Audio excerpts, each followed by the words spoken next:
For the last 20 years, I've interviewed hundreds of people about their motivation to create, their ambition, and what it feels like to be whole and at home in the world on my podcast, Design Matters.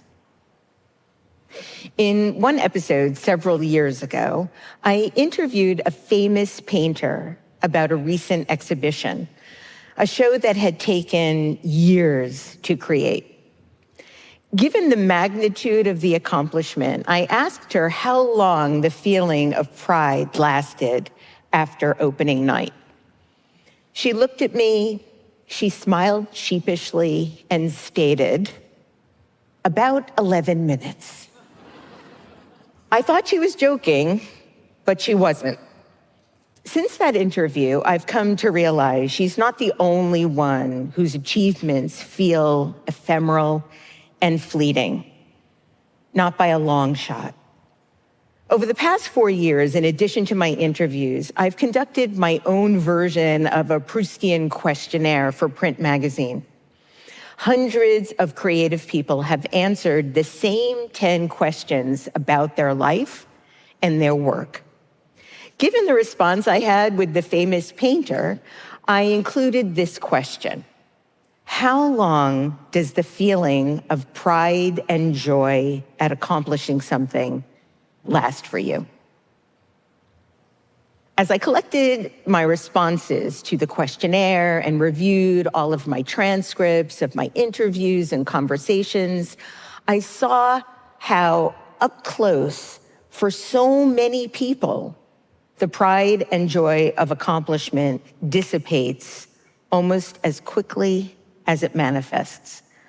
I heard it in the words of a poet who shared that the high of publishing a book lasted until she sent in her final manuscript. I heard it in the voice of a designer who admitted he felt restless the very night of an award ceremony. And I heard it in the plaintive confession of a musician who told me, "The only time I feel at peace is when I'm in the studio, not on stage, not after, only while I'm making." Another confession. I felt this way my whole life, after publishing a book, after mounting an exhibition, after a TED Talk, after what should feel like I've reached the pinnacle, moments I've dreamed of for decades, the joy evaporates within days, sometimes hours, and once terrifyingly within minutes. And then, for so many people, what happens next? The quest to create, to make something bigger, more ambitious, or more challenging begins again. I found this all utterly confounding, and I became consumed with the question of why. Why does the feeling of creative achievement slip away almost as soon as we grasp it? Why are we in such a rush to want something more? Is it ego, ambition, addiction to attainment? We're living in a culture now obsessed with achievement, and we measure that success with metrics, likes, views, followers, awards, trophies, sales, and we celebrate the hustle. We glorify the grind, and we equate visibility with value. Now, after 20 years of interviewing more than 1,000 people, I've come to believe that something else is at play. When I look at the creative people I admire most, I see people answering a calling that says create, shape, build, imagine, express. Not necessarily to be seen, but to be. What if the actual reward is not accomplishment, but the act of creating? Think about it. The finished products and trappings of creative accomplishment are often seen as the goal.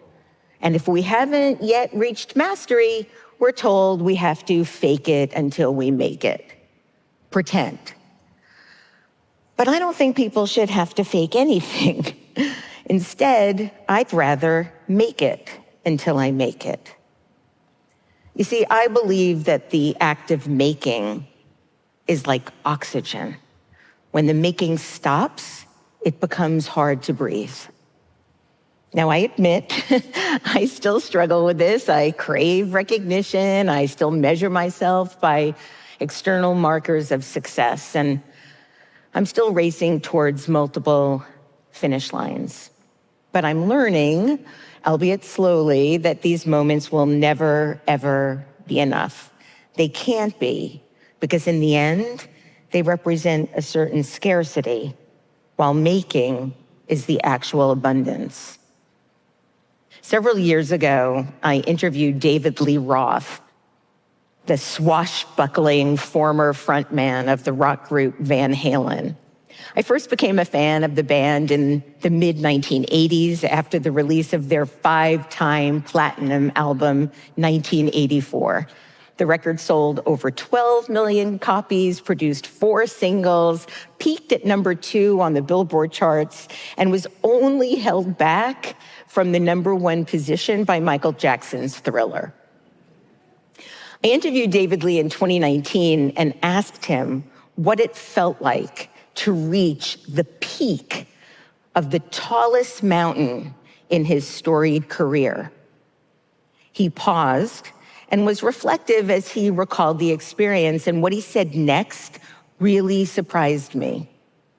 He told me, you have to be really careful when you reach that peak, as it's always cold, you're often alone, and there's only one direction to go.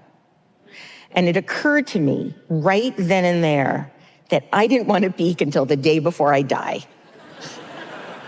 And I wanted to take my time slowly walking up that mountain, making new things all along the way.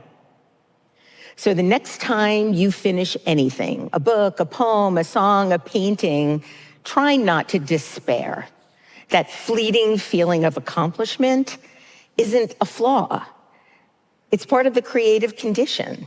Instead, heed the calling, continue to make things, and maybe, just maybe, take your time becoming the creative being that you want to be.